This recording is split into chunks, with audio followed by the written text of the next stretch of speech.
It's up for grabs now! Magic ball from Bergkamp to Patrick Vieira! Oh, would you believe it? Oh, right, what a way to get it! Fabulous solo goal by pierre-emerick.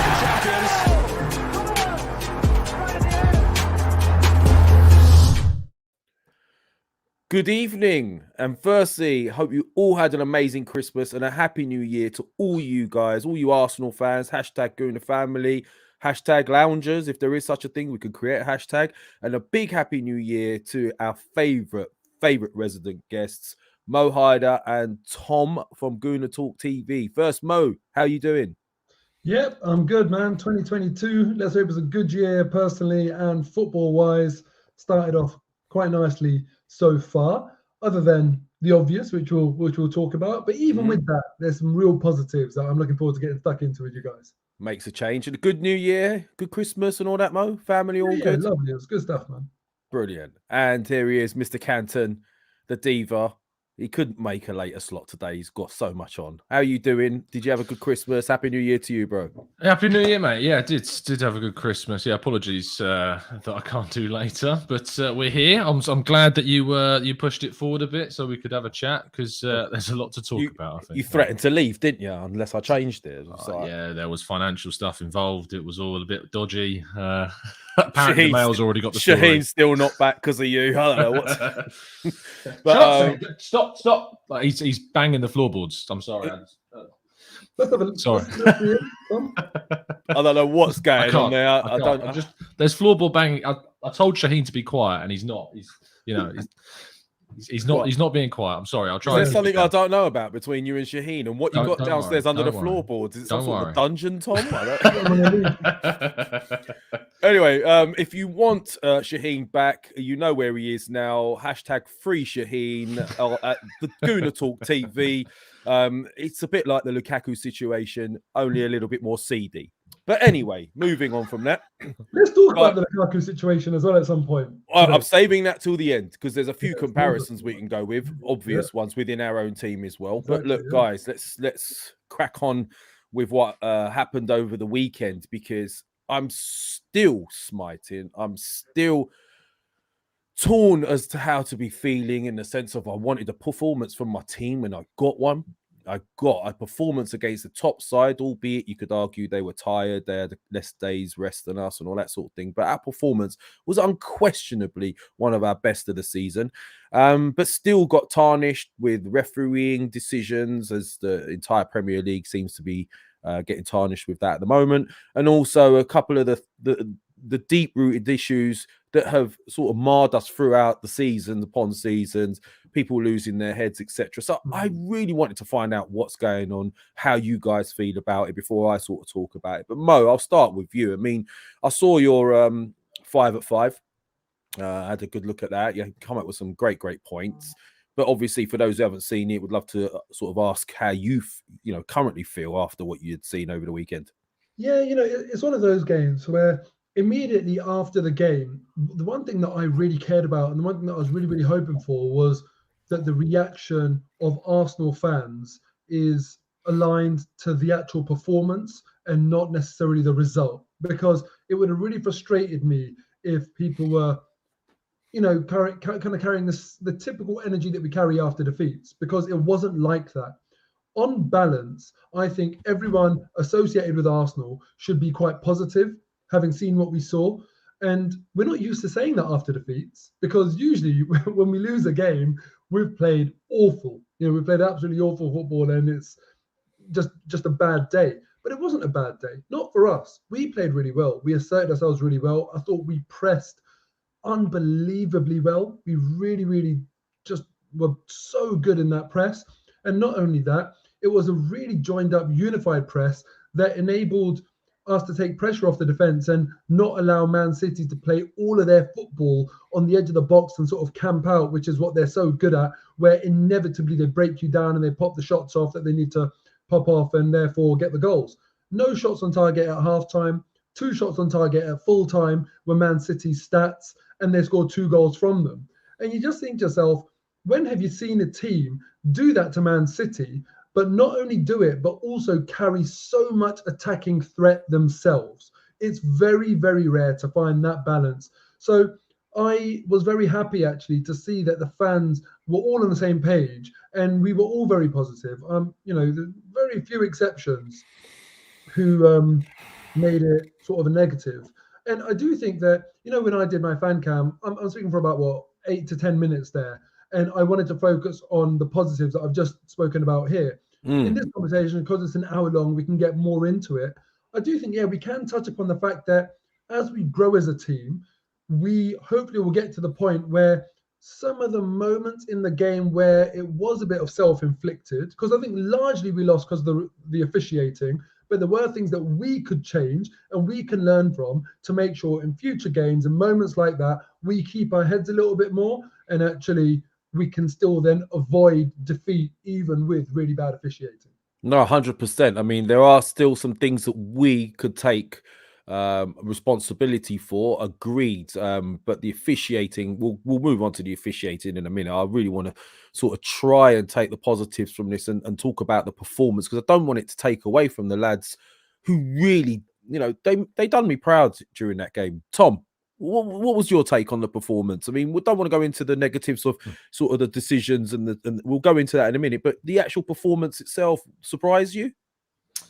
I don't think it did surprise me, actually. No, because we've been playing so well, and I know that we went into that game at Anfield after a decent run of form. We think we were 10 unbeaten when we went to Anfield, and obviously the first kind of 20-30 minutes we were in that game, and then again kind of a self-inflicted situation, and suddenly you find yourselves out of the game very quickly. But with this game, Arsenal played without Arteta being there, the same way that Arteta's kind of drilled this system in the last 4 games against Southampton, West Ham, Leeds, and Norwich. We played as we've played during those games. And I don't think I've ever seen a team. I think there was a great video that went around on social media about the 10 minutes of consistent pressure that Arsenal put onto Man City. I don't know if you guys saw that, but it was if you haven't in the chat box, do seek it out, because it's a brilliant example of kind of what Arteta's instilled into this side, which is just kind of a full tilt, full-time situation. And I don't think you see many teams put Man City under that kind of pressure. And that was a great example of one of the things that has really been drilled into this team by him. And the fact that he wasn't there as well, and we played that well, kind of shows you how committed they are to what he's, really kind of teaching them on the training ground and getting them to doing it. And I think it was also a credit to the assistants that were there on the day that were transmitting the messages, because you know how much Arteta likes to orchestrate his teams from the sidelines. I think the fact that they were able to continue kind of that direction and play the way that we've expected and come to expect Arsenal to play was great. I think Thomas Partey deserves individual credit for his performance, was rightly named man of the match. He was, that's the performance that I've seen him perform at Atletico Madrid for years. That's the performance we saw from him when he came to the Emirates as an Atletico Madrid player in the Europa League. Like, that is the type of display that we were hoping to see week in, week out. And I don't want to get into a negative saying that it's annoying that we haven't, but I want it to be a situation where he comes back from the AFCON and that's the Thomas Partey that we will see for every single game. And we've got some key performances and key games that are going to be coming up where we'll need him. I know that we'll go into the rest of the team, but he in particular, I thought, definitely deserves individual credit. I think there was quite a few that deserved a lot of credit. I mean, Tomiyasu with Sterling kept him extremely quiet throughout the game. Tomiyasu was brilliant. I think our back line, you can't really say the back line did much wrong, to be fair. Midfield was solid. They dominated. They held them off, as Mo rightly said. Kept them out with only 2 shots. Some people quoting stats and this, that, and possession and whatever you want to say, but keeping a team like City down to 2 shots, brilliant performance in my opinion. There's loads of great performances apart from Martinelli's miss. He was brilliant.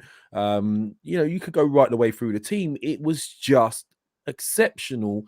But then there's always this, at the moment, we still have this ability to implode on ourselves at times. And this is something we haven't quite eradicated yet.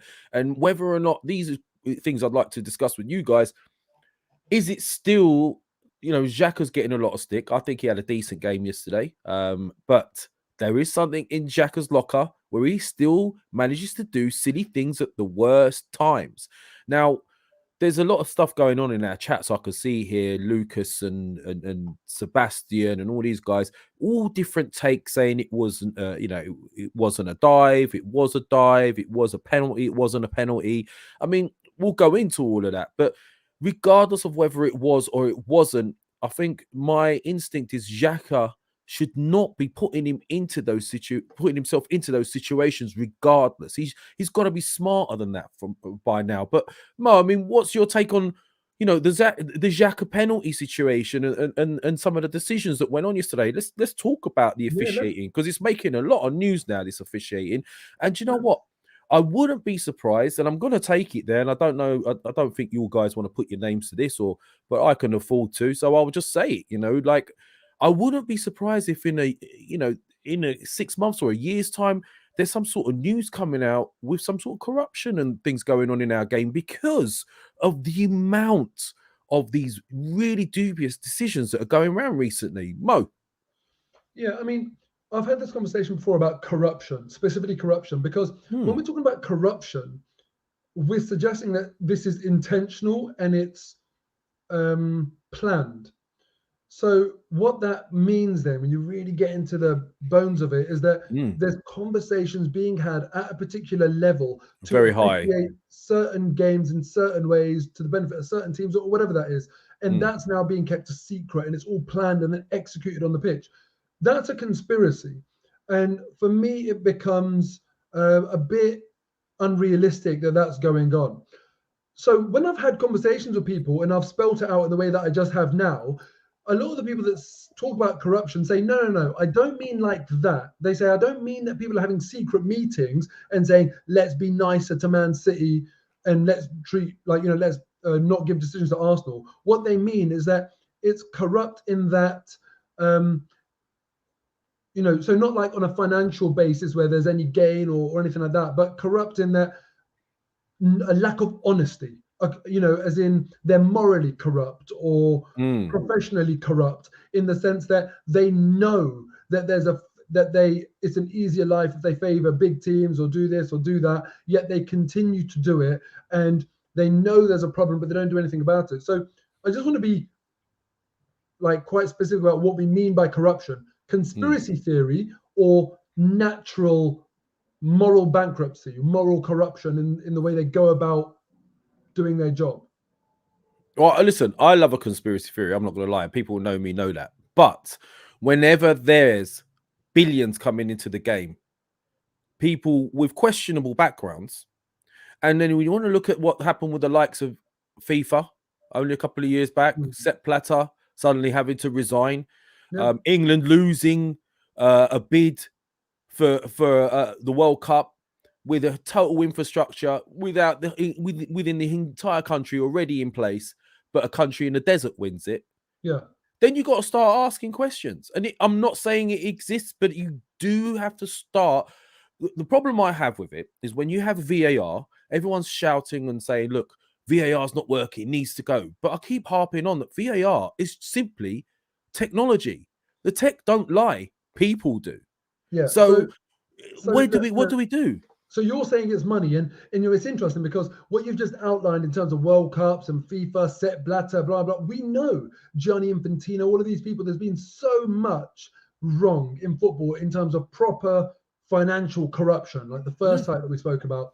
So actually, if we all accept that has happened, and it has, then perhaps it's not that unrealistic that it might be happening. But just within my heart of hearts, I feel as though it's not that. What we're seeing in Premier League officiating is not financial, contrived, intentional corruption. It's a complete, lack of effort and regard to go and get the right decisions out there on the pitch. So it's a form of corruption, as people kind of casually call it. But I don't know, Tom, what do you reckon? Do you reckon it's...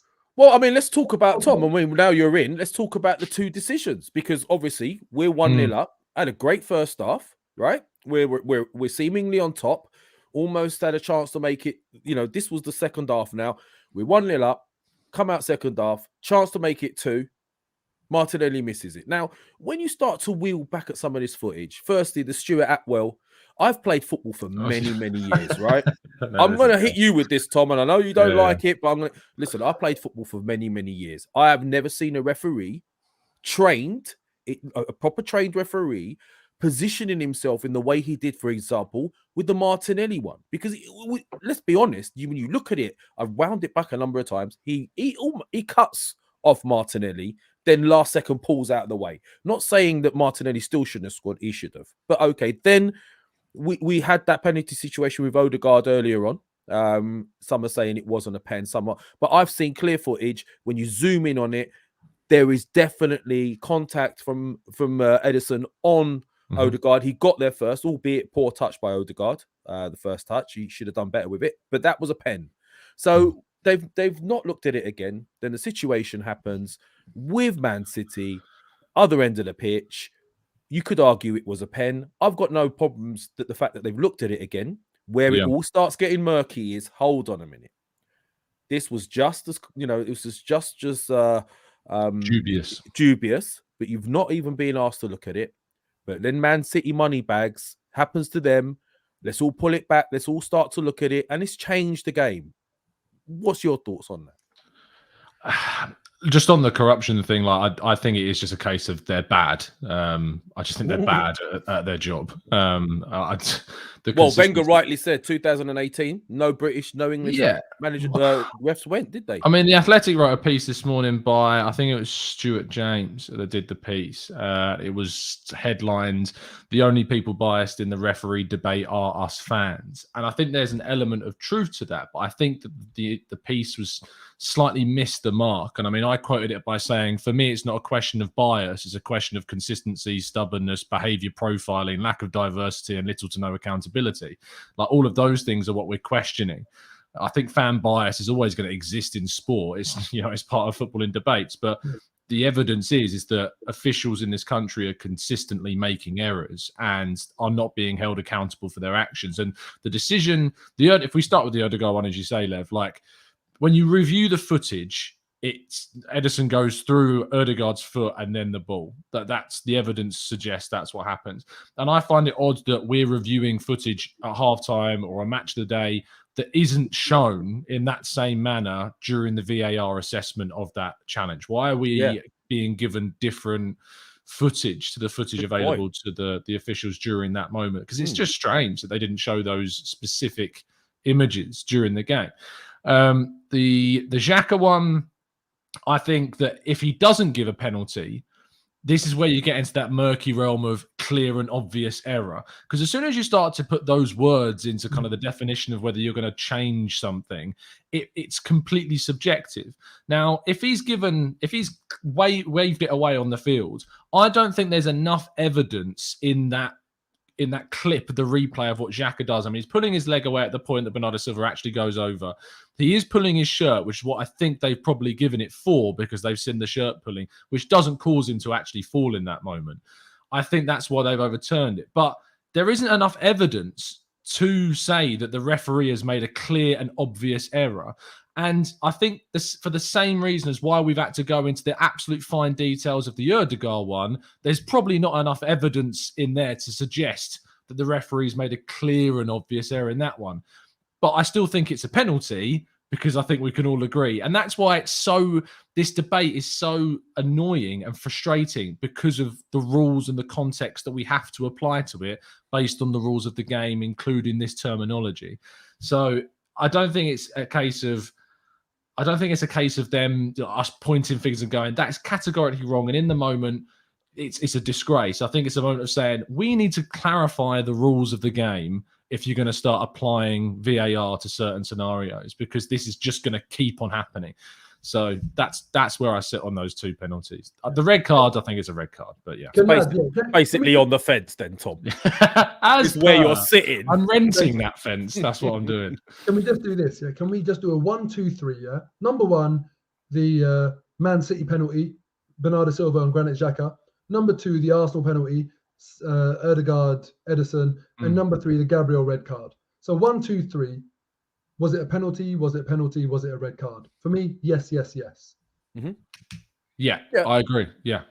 Okay, but yeah. So I agree that it's frustrating, isn't it, Mo? Because like I'm saying yes, but like if the ref waves away that penalty call, I don't think there's enough evidence to overrule it. Do you know what I mean? I agree with that. I'm talking about, just somehow getting to the right decision. If they gave a penalty for each team and a red card, I'd say, however you've gone and done it, the right decision has been reached. But Yeah. I totally agree with your point about clear and obvious. I don't think it was clear and obvious that it should be over. Like there was nothing clear and obvious enough to overturn the Granit Xhaka incident. And equally, I'd say that, perhaps it wasn't clear and obvious, or the referee didn't miss anything clear and obvious to overturn the Ødegaard decision. So it is just that inconsistency. If they were both treated the same, fine. If they were both like not penalties or both given us penalties, fine. But it's the inconsistency that really upsets people. Guys, look, but listen. I know I'm biased because I'm an Arsenal fan. I'm sure we all have a bit of biasness, but we can't deny that when it comes to our team, the decisions are not consistent, and they never are. The Mane elbow situation, the Luiz when Luiz penalty when someone clipped Luiz's knee and it went down, that was a penalty given, and it weren't given in other games. The Spurs game, we had Watford, that should have been a penalty, wasn't given. I mean. How many of these decisions that go against us, for example, we've seen loads of them. Xhaka gets sent. If the Mane situation was one of our own, I'd be extremely confident in the worst possible way that one of our guys will go, right? A Gabriel situation, when he got sent off, I could say that's a bit of stupidity on Gabriel's part, right? We know what the situation is around you. You've just conceded. We need to dig in, stay strong for 10, 15 minutes and come back. That was stupid. Xhaka's tackle in the box, pulling a shirt, stupid. Someone here is saying pulled shirt, why would he be going down? But I do believe Silva was already on his way down, but it was still stupid. Had he waved away the Silva, that plea though, no one could have really complained, because we could have said, well, they didn't check ours, didn't check theirs. That's fair dues. Let's just move on. Yeah, but when inconsistency. It's consistent. It's consistent inconsistency is what it is. Exactly. Go on, man. It's consistent inconsistency in favor of one team. And that's when it gets really annoying. Because even if it's consistent inconsistency, it might sort of balance out. But when it was, I just could not believe. Man City, everyone knows they are the masters of the dark arts. They know exactly when to foul, how to foul. They do it so effectively all over the pitch. But everyone knows that. So referees, they are meant to clamp down on that in order to stop them killing that flow of another team and how they progress the ball up the pitch. But they got their bookings when? In the 90th minute or whatever. One was Bernardo Silva kicking it away. So not even a foul. That was him just kicking the ball away. And the other one, God, I can't even remember. Was it Rodri when he slipped into Martinelli like that? No, for taking the shirt off. That was it. Oh, sorry, for taking the shirt off. Oh, do you know what Xhaka scored the week before? They went away to the away fan section, and the ref was pulling them away, saying "get away," and like telling them they couldn't do it. Yesterday it happened. Yeah, it caused a bit of ruckus. Our fans were throwing bottles and whatever. That wasn't. I'm not condoning that at all. But even that wasn't even looked at. And Mo rightfully indicated that when they, City were running out of time, he was chasing a ball boy, forcing the ball boy to give a ball back. Has anyone on here seen a referee ever? Let's not forget this guy has previous. Before we do go on to that though, there's a couple of people in here. Wayne, a couple of super chats. I'll just bring them up. It's double Wayne. Wayne's going double all out. Wayne. Wayne Sage, Happy New Year, bro. One of our regulars. Respect and love to you. Thank you for your support. Atwell did originally wave away the penalty appeal. It was VAR told him to go and check. He didn't give the penalty right away. That's right. But then they didn't do the same when it was us, and he had one more, didn't he? There we go. So no, but Wayne makes a really good point, because it's not all Stuart Atwell, and that's what I said, the officiating, because Stuart Atwell, he didn't give the penalty, but so then VAR intervened once and not when they should have on both. But it's still Stuart Atwell that went to the monitor, and I almost kind of feel now, when a referee is told to go and look at the monitor, he feels pressure he's basically being told, reverse your decision rather than take a second look. Because he should have gone and he should have said, okay, I stick with my original decision. Can anyone recall a referee being told to go to the monitor and saying, okay, thank you for telling me to go, but no? I think there's that's one. interesting. I think Mike Dean did it once. We didn't get ours. That's it. I think Mike Dean's done it once, Mo. And the thing is, like that, the whole monitor situation. If you remember when we first brought VAR in, when decisions were changed, the ref didn't go to the monitor. He was told in his ear, "It's a penalty. You've made a mistake," and they would go and give the penalty. Whereas now, because the criticism was then is that there was like confusion for fans, and so the referees were encouraged to go to the screen. So what's happening now? It's not a case of the referee's been advised to go and, have a second look. What he's being advised is actually you've made a mistake, but go to the monitor to show the crowd that you're considering this and then change the decision. Yeah, I mean, look, I was one that was harping on about the fact that referees should be the one that go to the screen. I still believe that is the case because the referee is managing the game. It's his job. Let him go and make the final decision. But now we've gone into this loop, like Rumours rightfully said, and how what you've also stated, Tom, is that once you feel the referee's being asked to go and look at it, you almost feel it's a given. He's gonna change his mind and give it the opposite. I've never seen anyone go back and say, "No, I'm 100% happy with my decision. Let's crack on." And this is where it makes you ask the question.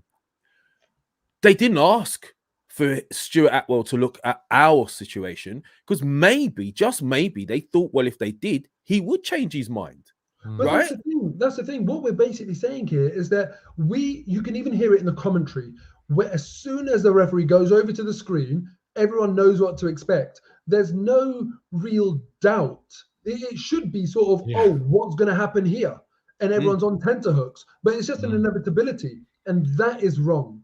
The message, like Tom said, is go and reverse your decision. Whilst the message should actually be, let's look at this a bit more closely. And it should be completely up to the ref. So we do want the refs to go to the screen, like you've said, Lev. We don't want the refs to be told, reverse your decision, which is what's in effect happening. Just to say another massive thank you to Wayne for his support. Again, thank you so much, bro. Happy New Year to everyone. Happy New Year to you as well. I'm proud of the performance I saw. Strongly believe this is the type of performance I expect to see in the future. Refereeing has been awful. The implementation of VAR has been incompetent at best. And this is what we're saying. It's interesting that people go mad and say, we should get rid of VAR. It doesn't work. But I just don't understand why people are asking for VAR to be removed. Surely the people that are looking at the screen should be looked at. And a big, massive shout out to Sophie and her crew as well from Highbury squad and the squaddies over there. City truly had fear in their eyes. They looked defeated. We gave back the advantage to them. Smart shithousery matters. And maybe they've got a point there. It is a bit of shithousery and Arsenal need to, be a bit smarter. But I think, Lev, that we'll get bogged down with the officiating because it frustrates us and because we get angry and because, it's something that's out of Arsenal's control. But like when we actually look at the game, and I think Sophie actually had a comment earlier on where she pointed it out, is that Arsenal had the chances to go into this game at half-time 2-3-0 up, and we weren't. And look, who'd have thought we'd be saying that about a Man City game for starters? So that in itself is a positive thing to look at.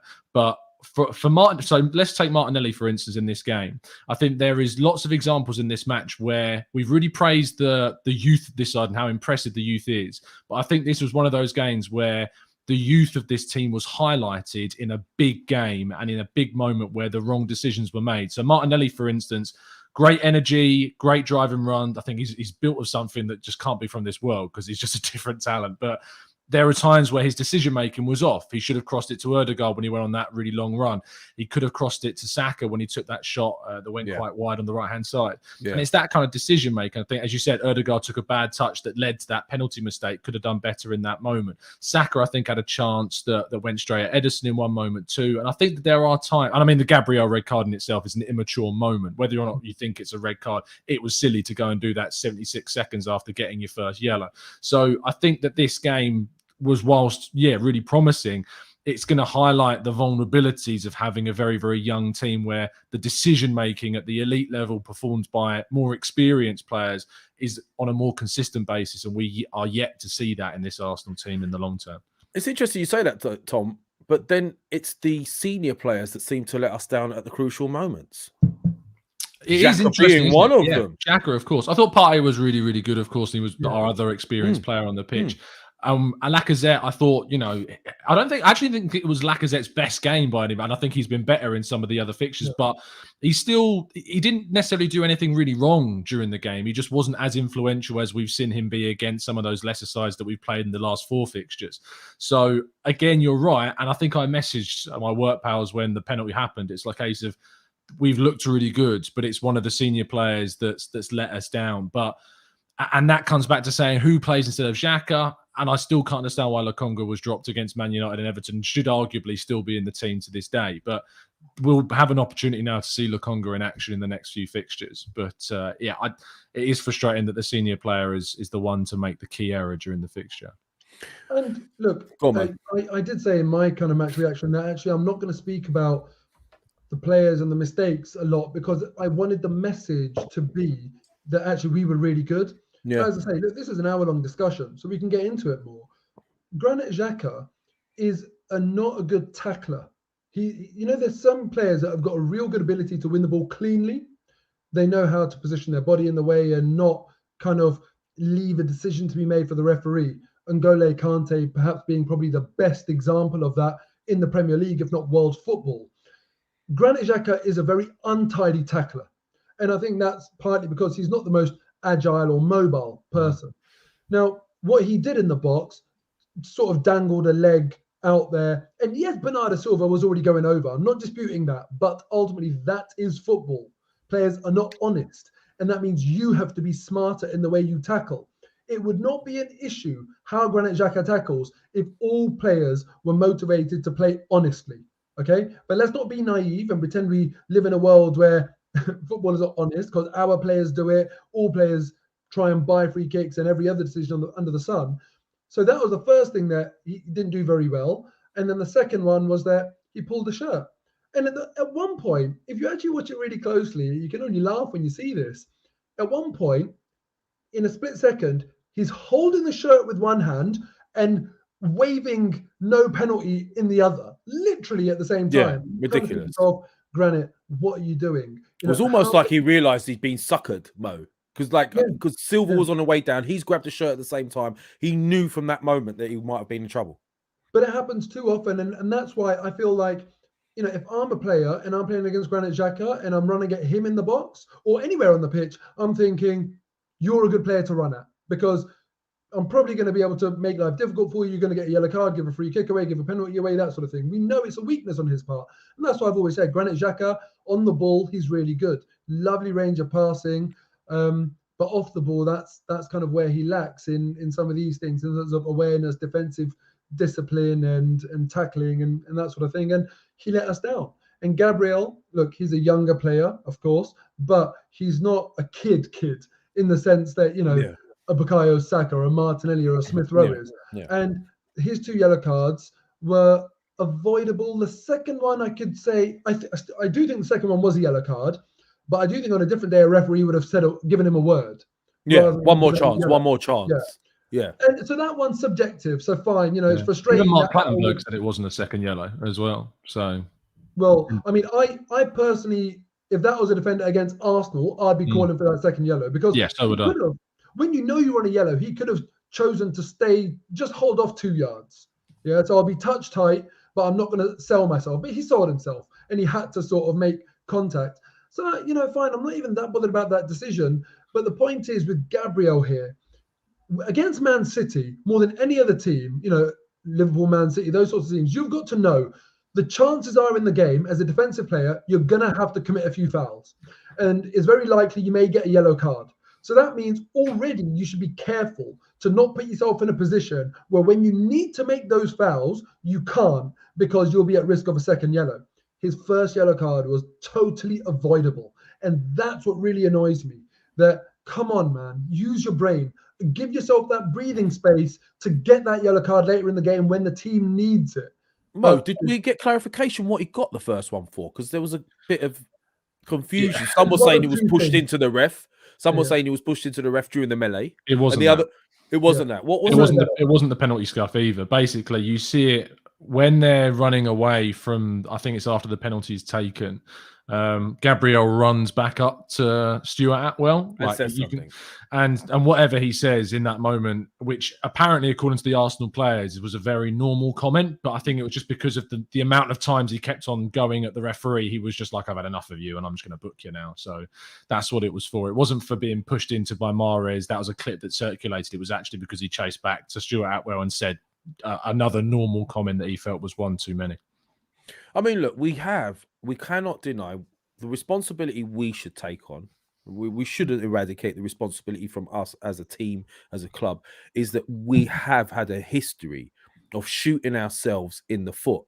We've been doing this for a number of seasons where how many games have we seen where we're doing really well and then we shoot ourselves in the foot? We've done it a number of times. Is it a case of just the legacy of that sort of previous regime is still lingering around the likes of Xhaka? Again, it's Xhaka. You can argue sometimes he is treated a little harshly because of his reputation, but then you can't argue that he puts himself in ridiculous situations.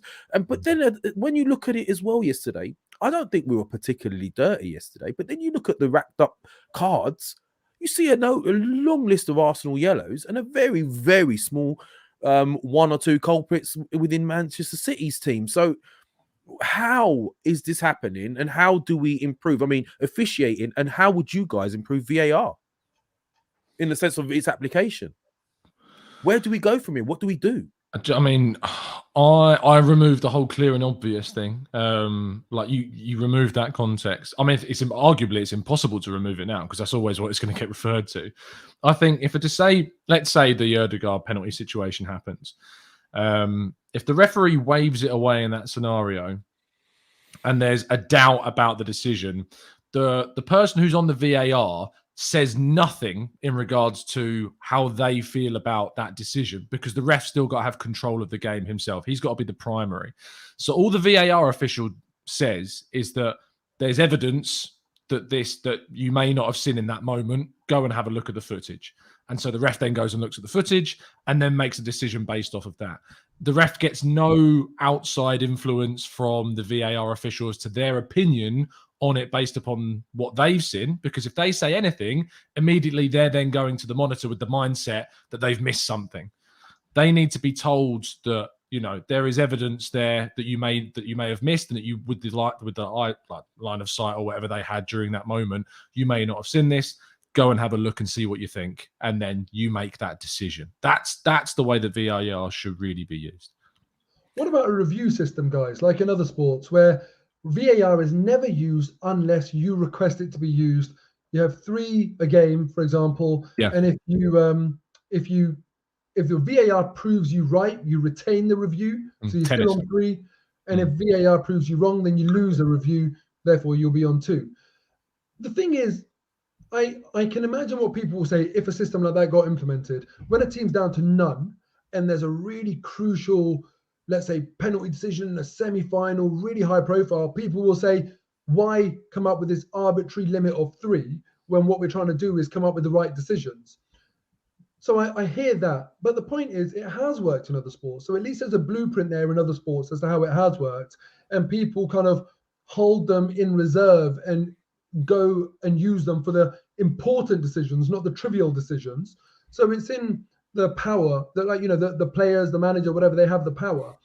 The only thing is, if you carry on, once you come up with a VAR system, in a way you have to stick with it. Whether it's what I've just suggested, whether it's the current one, you have to stick with it. Because if you change it too much, every time people aren't happy with it, they'll expect more change. So at some point they need to draw the line. And I'm worried that them at the top are drawing the line now with such a flawed, rubbish system. Would we not benefit? I mean, I like your idea, Mo, but then someone rightfully in the chat said it could also be used to slow a game down when, you know, when maybe a team's getting on top and another team's winning, or to maybe to mess up the flow of a game. That could happen. Yeah. But would we not benefit from being able to hear what the hell is going on? Yeah, that's definitely something that I think needs to be brought in. So as fans, I mean, those that are in the crowd won't know, obviously, but I mean, fans that go to games don't get the benefit of replays. And I was actually shocked that they showed the Granit Xhaka video on the screen in the crowd, because that was always going to stir things up. But for the viewer on TV, and obviously for those fans in the ground when they get home and they'll be able to read the quotes after the game, to know the decision process, to know it being talked through, and also to know how the referees react when they're given that different kind of viewpoint as well, because we assume that there's stubbornness. We assume that referees are going to the screen and going, oh, they're like this, you know, or Mike Dean's going, oh, there's nothing wrong with that, or I don't want to go to the screen or whatever. Because there are refs out there, like I think there's one in Spain that does it as well, quite famously. I think was he booted off the Euros early because of something that he refused to go to the VAR screen? I think I remember reading a story about that. But yeah, I feel like if they were mic'd up, it would give us a lot more clarity about the decision-making process behind what they're just deciding to do. I think that's what we need. We need clarity. We're losing faith. We're losing trust. And this isn't a new thing. Wenger was talking about the referees from way back. I think it was him with Dean that actually suggested making referees professional to try and improve the officiating in our game. And that was back in 2011, I think. And Wenger was talking about this in a recent interview. And even up to, you know, they've had this professional status, and right up to 2018, no British referees, English referees, Premier League referees were being taken to World Cup events. Surely that speaks volumes. So some clarity is required, and we need to review our officiating, because it seems to be getting worse. And all I think we want as fans is the best team to win. I mean, it doesn't always happen, but in the fairest possible way for it to be decided by one of the other team's players, rather than a referee's poor decision. That's where, I mean, look, did the guy bottle the decision against Chelsea, say Liverpool-Chelsea, 6 seconds into the game? Did he bottle that decision with Mane purely because it was 6 seconds into the game?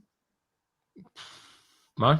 Yeah, who knows? I mean, all of these things, they do come into it. And that's why maybe a VAR system with reviews will be better, because reputations come into it. We know that based on a Harry Kane versus the Granit Xhaka. And even Granit Xhaka, he in his recent interview, he spoke about that people, that he's been told that the referees have said, you know what Granit's like, he loses his head.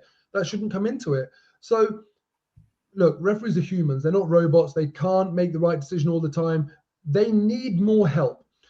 One way, and this is an angle that I feel quite passionately about, one way of helping people is by putting more scrutiny sometimes, where if there's more riding on it, you have to raise your game. Where referees kind of know, like, no one expects anything to happen to Stuart Atwell. There'll be no repercussions for an abysmal performance. Yeah, absolutely. Perhaps there should be. So I'd suggest quite a few things, right? I actually think in terms of viewers and actually making the game more interesting, a mic'd up referee will add a lot to it. It will be a really positive change. So you can hear them, how they're talking to players during the game.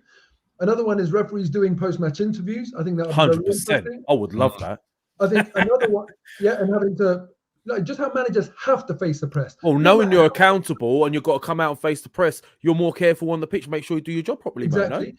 There should also be a Premier League table. So, you know, in F1, you have a drivers and a constructors championship in a way. There should be a referees league table. Relegate the worst ones. Exactly that. Exactly that. Let's reward and penalize performance. So there should be that as well. And the other thing has totally slipped my mind now. But sorry. So with the referee league table, that would kind of have some metrics about refereeing performances. Obviously, you'd have to measure it in a certain way, and that should be transparent. With PGMOL as well. I mean, come on, that's been around for over 20 years. What and the reason for the existence of that institution is to improve refereeing standards. There needs to be more done to improve them. They should be the ones leading on these sorts of suggestions that I'm talking about, but these things need to be done. Referees, if you can be such a massive part of the game that we've spent 43 minutes basically talking about them off the back of our performance of the season, if they can be that much part of the game, well, why stop there? Then we should be making them fully part of the game, how the players and the managers are in terms of tracking performance and media responsibilities as well. So that's what I'd like to see. Well, look, perfectly said. And Mo, I mean, if the FA are listening, Mo's available. He's organised, spoken like a real accountant there. He's got it all sorted. Contact Mo. He'll sort out this poor officiating. But look, as Mo said, we spent quite a bit of time on this. So look, it was a great performance, nonetheless. There's some positive signs there. Moving on, obviously, we are approaching AFCON and the window's open. Mo rightly said a bit earlier, Partey had one of probably the best game he's had since he's been at Arsenal. He's going. I think Aubameyang's already been told he can go. He's gone early. I think El Nenny's going to go. Pepe's going. So, look, there's talk in the transfer rumours sort of arena, shall we say, right now. Ainsley Maitland-Niles. Looks like Roma are after Ainsley Maitland-Niles. Is that an indicator he's going out? If so, who are we getting in? Sanchez, Zakaria, Bruno Guimaraes? You know, I'd like to hear your thoughts on that, guys. And obviously, it's funny. We mentioned who would buy Aubameyang. Already, the Newcastle rumours have started. We mentioned that in this show a few weeks back, I believe, and we were laughing about it. Look, it's here already. So a number of things going on. I'll start with you, Tom. I mean, what do you see us doing to accommodate this situation right now? I think that the first one that looks likely, besides kind of the youth players, is this Ainsley Maitland-Niles story. David Ornstein reporting today that they've submitted Roma their first kind of bid with an option to buy. Arsenal are supposedly a little bit kind of hesitant around the amount of money that they've got on this option clause. Roma want to add around 10 million euros, supposedly. Arsenal want closer to 15 million euros. And we know that Roma are notoriously difficult negotiators after the whole Xhaka summer incident. So I feel like that is going to be a case of Arsenal may just have to cut their ties and just accept defeat in that one, because Maitland-Niles is an expendable player. What I would say is that I think Arsenal would be naive to let him go without sorting out a replacement before he leaves, because it would just leave us with Lokonga and Xhaka. That's all we would be left with from a senior perspective. And I mean, we've got games that we need to rotate in coming up. We've got two League Cup games against Liverpool. You've got the Forest game, you've got the Spurs game, and then Burnley, of course. So there's lots of games that we've got sitting there. The good old source of the media Arsenal lounges. I think that the main kind of area that they'll be looking at to sign someone is obviously therefore then midfields.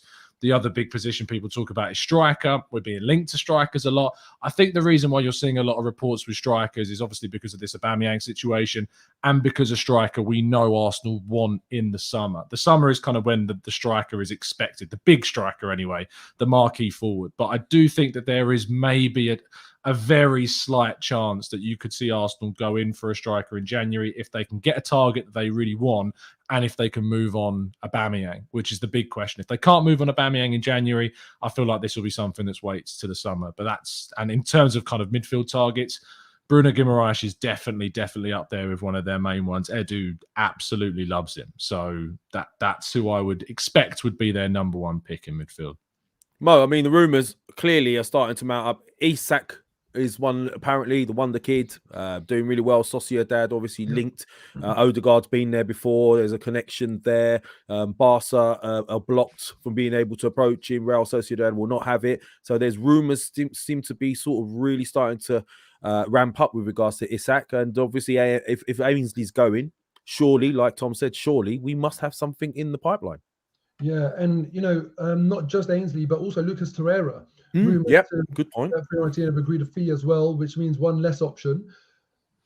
So if we are, I'm not suggesting that he was ever going to come back in the team, but what I'm suggesting is that if he is going and we're getting some cash for it, then there's even more chances of us using that to replace a position that obviously he's vacating.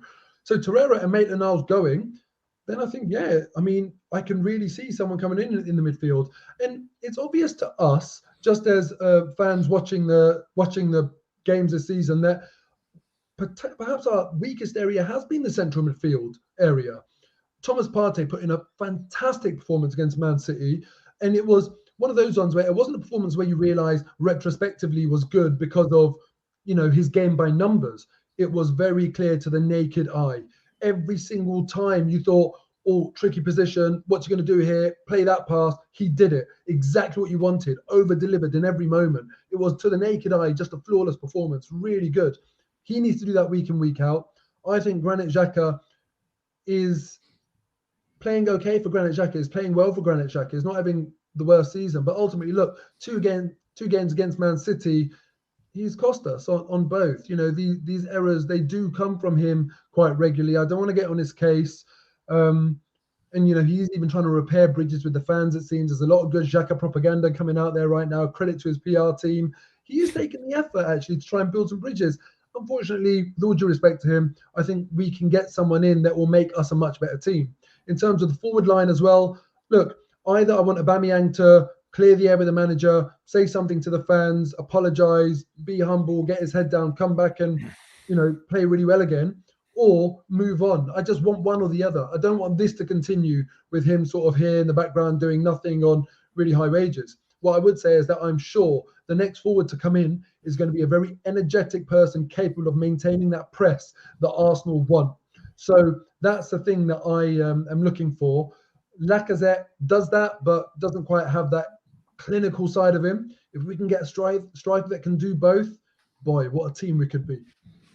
So now, look, the rumours are for the midfield area, a number of different players from the likes of Wijnaldum, PSG, bringing him in on loan. That would make sense to me. I don't actually mind that, because if he's the same player he was at Liverpool, I think I was shocked that Liverpool let him go, to be honest with you. I think he was playing really well for Liverpool. They couldn't renew him. He didn't want to renew. That's why. Well, he didn't want to. Well, there you go then. So, I mean, look, I wouldn't mind Wijnaldum next to someone like Xhaka. I mean, clearly we've seen Partey's performances improve since he had someone more senior next to him. So hopefully someone like Wijnaldum would be good. But, I mean, who do you see us going in, or who would you prefer, Tom? I mean, you know, if I had to give you the two players ideally right now that are realistically gettable, and we need a midfielder to cover the likes going out at AFCON right now, and we need someone extra up top, because Uber's obviously, I think he's done. Who are the two most gettable and the ones you would have at the moment in this window? Gettable is almost a big. And let us know in the chat as well, and leave it in the comments, and smash the likes and subscribe if you haven't. I think that with what we're capable of doing, Lyon and Bruno Guimaraes in particular, Lyon sit, I think, 13th in Liga. Like, they're not going too well. And we know that we've been interested in him for a long, long time. He even admitted so in the summer that Arsenal had approached him. But at the time, he wanted to kind of stay with Lyon and try and win a title with them. That's not going to happen. As I say, they're 13th in the league right now. He is gettable. Fee would probably be about £38 million if we want to go and do that one. And he would be my number one pick of centre midfielder, because he's progressive, you know, he's direct. He's got 5 assists from a deep midfield position already this season, playing in a side that aren't doing too great in French football. He's dominant, he's industrious, he's strong. Like, he adds to that physical side to our game that we've really tried to add with the players that we're bringing in as well. He's not lightweighted by any means. So he would be the number one midfield pick for me. If not him, I like Tyler Adams at RB Leipzig. I like his versatility. He can be a backup to Tomiyasu as well at right back. He can play at right wing back, but he is really good in the central part of the midfield and falls into that kind of young age bracket. And then the other midfielder is Matthias Svanberg at Bologna, Swedish international. We've been linked with him. 15 to 20 million euros is what he cost. He's looking like a real talent. And I mean, we saw what happened when we signed Tomiyasu from Bologna. So you can't really write off players when bringing them in from Serie A and specifically Bologna. The other obviously position is striker. My pick is Dominic Calvert-Lewin. I think Calvert-Lewin is great. I mean, speaking to a colleague of mine, David Hughes, who works at Reach, and he's kind of the analytics writer there. He's a big Everton fan, and the biggest kind of concern I had about that Calvert-Lewin is, does he fit what Arteta wants from a striker? Can he link up play? Does he press? And his simple answer was yes. He's one of the most hard-working players on the pitch for Everton. So add that to his clinical finishing and his aerial threat as well. I think he adds a different level to our game. But there are other strikers. Jonathan David, Alexander Isak as well, if you've already mentioned, is a really good option. I don't think you'll get Dusan Vlahovic. He doesn't seem to want to come, which is, you know, is fine for me, because he doesn't press. He doesn't link up play. He is a play on the last kind of defender. He's a very clinical striker, and he scored a lot of goals through that. But he's not a presser, and he's not a guy to drop in and link up play. And actually, despite being quite tall, his aerial game is a part that needs a lot of development as well. So that's not a guaranteed add to our team either. So I lean towards kind of the options there that I've mentioned. Decent options. Some of them I don't know. I'm not going to lie. It's funny. I'm looking in the chat, Mo. I'll come to you as well. It's funny. I'm looking in the chats because I hark back to some of these guys in the chat now who are saying no to this player, no to that player, no, like they know and they've done their research. They said to Ramsdale. And then look, come on now, Ramsdale. Everyone was saying no to him. Tomiyasu, everyone was asking who he was. You know, we can go through the list of our recent signings and look how they've turned out. So you know, we could sit there saying no, but they surely do their research. Mo, anyone that maybe Tom might have missed out that you would prefer to have him? I wouldn't say prefer because, you know, I haven't done the robust scouting of them. I'm just looking at players that, you know, and when we're talking about players in other leagues, I'm being really honest here. I've got a 10-month-old son. How much Bundesliga or Serie A do I watch, or Liga in detail? And actually, can I say I've watched extensive games to look at a particular player? And it's very difficult. So what I'd say is that I look at leagues and I kind of say, right, well, is that a league where I feel like they can go and transfer their form into the Premier League? Bundesliga, look at Patrick Schick, smashing it, scoring plenty of goals there, and could be an option. Isaac, for sure, could be an option. Vlahovic, maybe the price tag's too much, but definitely could be an option. But I wonder, will Arsenal try and pluck someone out of kind of thin air a little bit, like we did with Lokonga, like we did with Martinelli, like we did with Tomiyasu in a way? Because Tomiyasu, let's face it, how many people were talking about him as a potential before he actually signed? So I wouldn't be surprised if maybe Arsenal go down that route. But you know, I think the one thing that we can say is that the board, or Edu, Vinay, Mikel, have a decent track record with their summer signings. So I'd like to just see whoever it is, even if it is an unknown, let's give them a chance, because there's not a single summer signing that's failed, in my view. They're all doing brilliantly. Based on what I've seen, I think it's going to be Isak.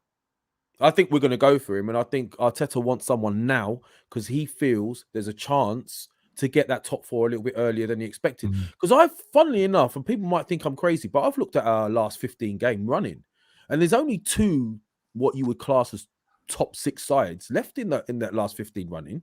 We've actually got quite a decent run.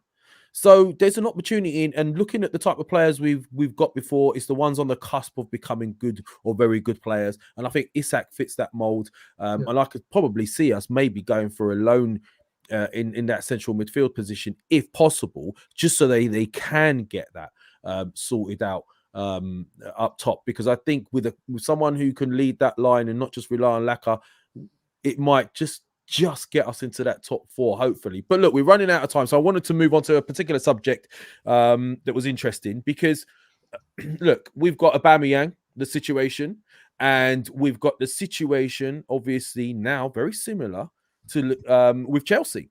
It's interesting to see how Arteta dealt with Aubameyang, high profile, went in firm, dealt with him. He's out of the situation now. He's been cast aside. But then you've got Lukaku openly coming out saying he doesn't want to be there, but obviously they've only just recently signed him nearly 100 million.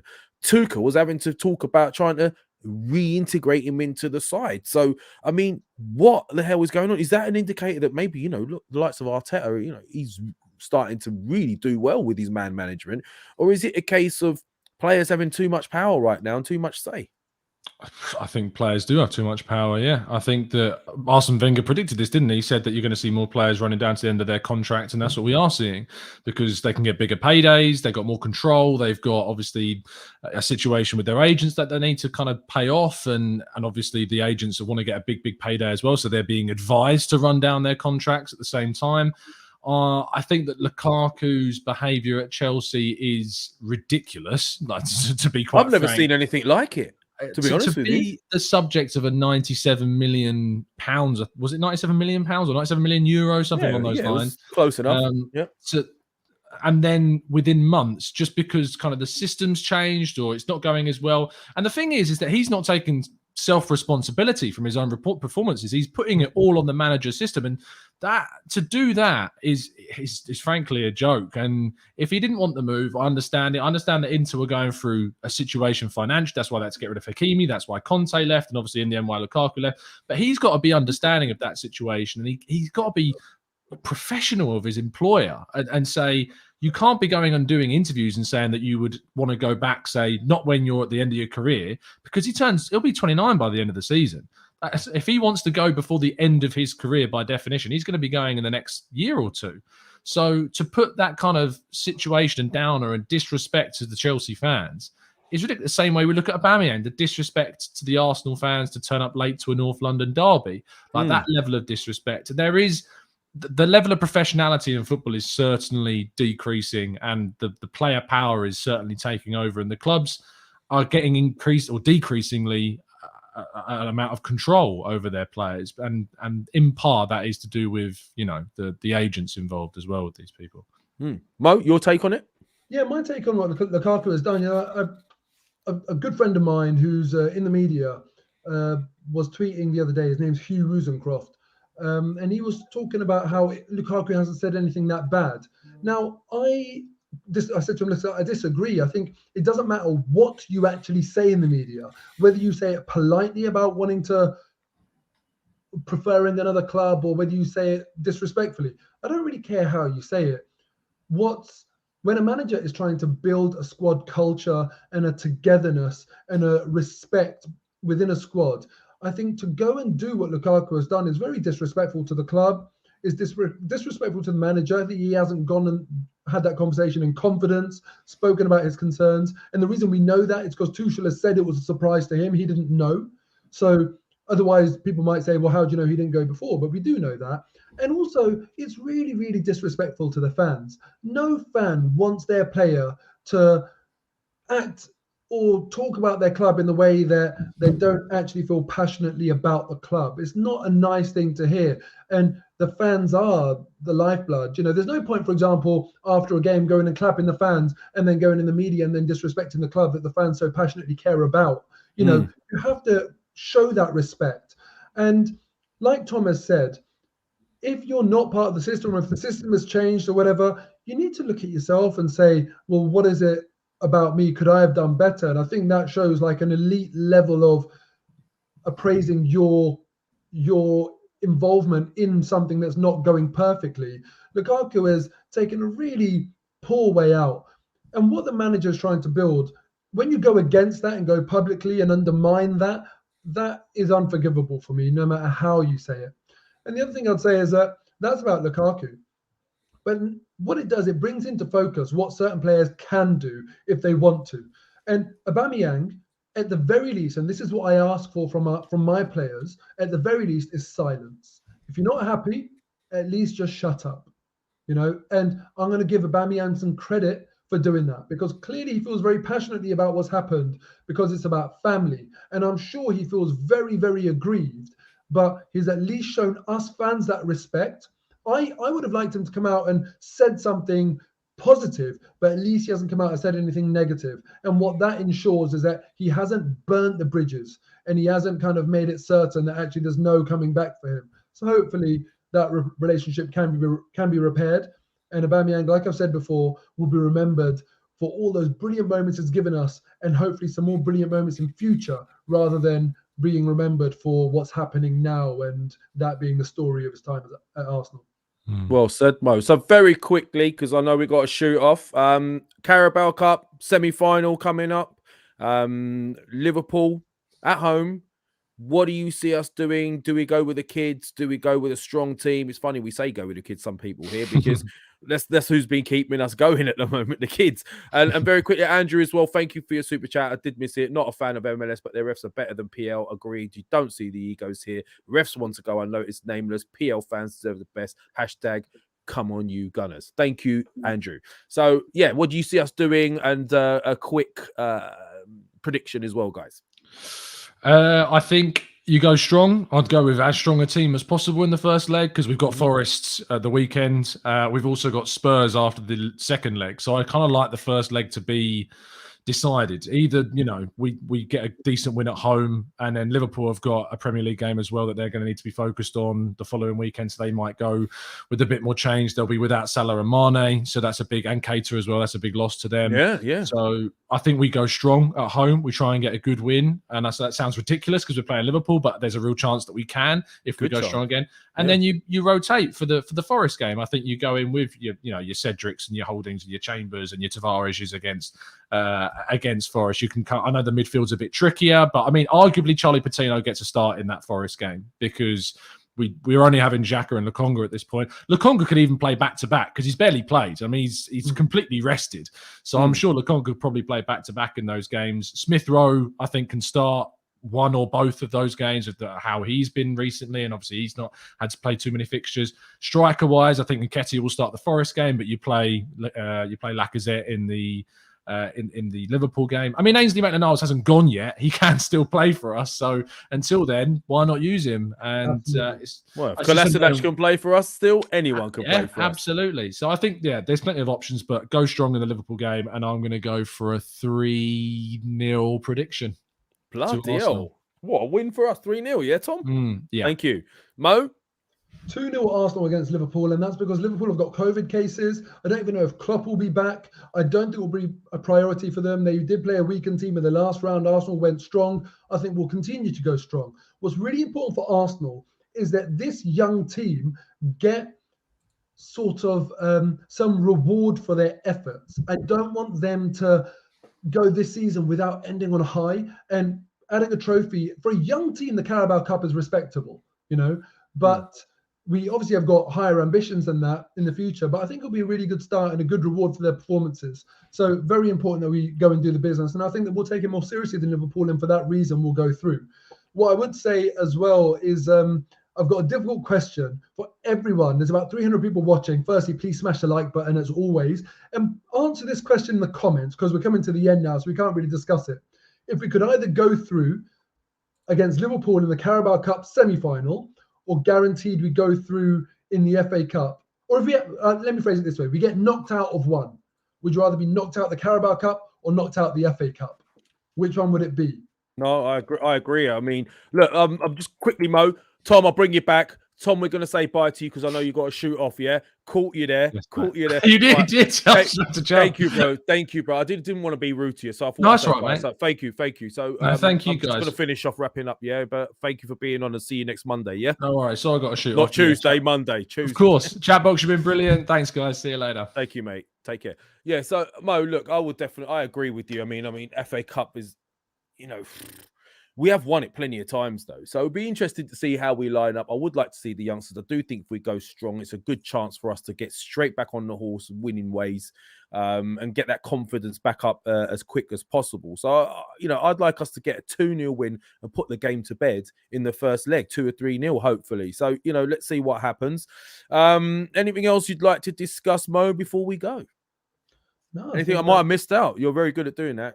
No, I think you've covered absolutely everything, mate. I think Shaheen's going to have a tough time getting his job back because I think you've done a fantastic job in his absence. So, mate, I didn't want to say, but I have been trying to tell him this, but no one listens to me. But Shaheenio, as some people call him on here now, it's a quite cool nickname. Shaheenio will be back soon. But look, keep smashing those likes. Let us know how you want us to line up in the Carabao semi-final, and let us know what your thoughts are with some of the discussions you've heard today, and hit them likes and subscribe if you haven't already. And 9 o'clock, I think it's 8 or 9, look out for Highbury Squad and Lee Judges, and those guys have got shows coming up. Thank you so much. Thank you guys in the chat. Gooner family, enjoy this new year. We've got content coming up as well. From now on, Wednesdays, look for a transfer show with Edu Hagen. We're going to be doing regular Wednesdays right the way through January. Transfer shows focusing on potential players that we're looking at and what they can bring to Arsenal and that sort of thing. I love doing those type of shows. So, yeah, look out for those. Put your notifications on. And Mo, would you like to sign off for these guys? Guys, thank you as ever for watching. For the first time in a long time, we got exactly what we wanted against a real big elite team. A performance to be proud of. We've always said that all we want to see, even if we don't get the result, is a performance that's, a proper team. And we got that. So maybe it's about time we start respecting what Mikel Arteta is doing. And you would have seen that we would have called into question his ability to lead this team. But slowly and surely, he seems to be converting people. I'm on the verge myself, okay, of converting and becoming a believer if he carries on doing things like that.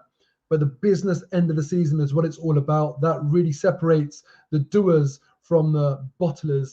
And let's hope that Arteta's a doer and achieve something this season. Let's all stay united whilst we're on that journey as well, because, you know, the fans back in the team is what's going to get us there. It's a fantastic atmosphere in the stadium against Man City, and the response even outside of the stadium, online on social media, was brilliant as well. Brilliant. It was good to be an Arsenal fan. Long may it continue. Well said, Mo. I mean, look, we want our team to do well. We want Arteta to do well. We're Arsenal win, as we say. It's not about managers, it's about the club. So let's hope this continues. Mo's on the verge. I'm not quite there yet, but if we get top 4, I'm there. And speaking of being United, or speaking of United, Wolves United, or Man United Wolves, still 0-0, and that's going to be a good result for us. Wolves are right in this game, so let's hope we get a good result today. So on that note, have a great evening, a great start to your new year. Put those alarms on, because Tuesday, tomorrow, you're back to work, guys. So enjoy the rest of this evening. I'm Levanjo. That's been Mo. Peace out, everybody.